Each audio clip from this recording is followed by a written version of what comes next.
ஹர்ஷா சிவாங்கி பேருக்கு வந்து ஒரு தனி ஃபேன் பேஸ் இருக்கு. ஓ இவங்க வந்து ரியல் லைஃப் பேரா இருந்தாலும் நல்லா இருக்குமே அப்படின்னு நிறைய பேர் நினைச்சு உங்ககிட்ட வேற சொல்லி இருந்தாங்க. அப்ப நீங்க சொன்னீங்க இல்லங்க அது குட்டி பொண்ணா இருக்கும் போது இருந்து நான் பாத்துட்டு இருக்கேன், நாங்க 2 பேரும் சைல்ட்ஹுட் ஃப்ரெண்டுங்க, எங்க உயிரை வாங்குறீங்க அப்படின்ற மாதிரி. சிவாங்கி நிறைய தடவை சொல்லி பாத்துட்டேன். ஆனா இப்போ நிறுத்திட்டாங்க பாவம். ஆமா அப்படின்னு சொல்லி எல்லாரும் ஒரு மாதிரி காம் ஆயிட்டாங்க. நாங்க அந்த தேன் ஆமா தேன் பண்ணோம். வரைந்து வைத்த சூரியன் அப்படின்னு ஒரு பாட்டு பண்ணோம். நான் வரைந்து வைத்த சூரியன். அது ஆக்சுவலா நல்லா ரீச் ஆச்சு. அப்ப யாருக்கும் எனக்கு தெரியாது யாரா இவன் திடீர்னு இது சிவாங்கி ஏன் திடீர்னு இவனோட பண்ணிட்டு இருக்காங்க. என்ன ஒரு வீடியோ வச்சு திருப்பி 2வது வீடியோ தேன் அதை விட பயங்கரமா ரீச் ஆச்சு. சோ அது கண்டினியூஸா அது அந்த கவர் சாங்ஸ் சக்சஸ்ஃபுல்லா இருக்கிறதுனால நல்லா இருக்கு இந்த பேரு அப்படின்னு நினைச்சுக்கிட்டு நிறைய பேரு நிறைய விதமா பேச ஆரம்பிச்சாங்க. ஆனா வந்து அதெல்லாம் இல்லைங்க.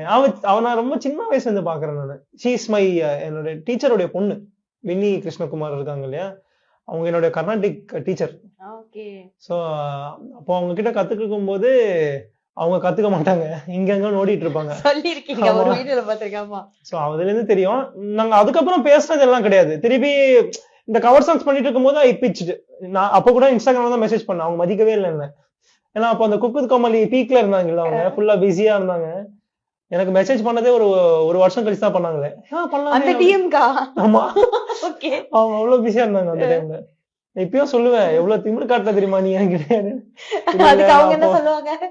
இல்ல நான் அங்கங்க ஓடிட்டு இருந்தேன், மைண்ட்ல இல்ல. நான் கொஞ்சம் காம் ஆனதுக்கு அப்புறம் தான் அப்பதான் அவங்களும் கவர் சாங்ஸ் பண்ணணும்னு ஒரு இன்ட்ரெஸ்ட்ல இருந்தாங்க போல.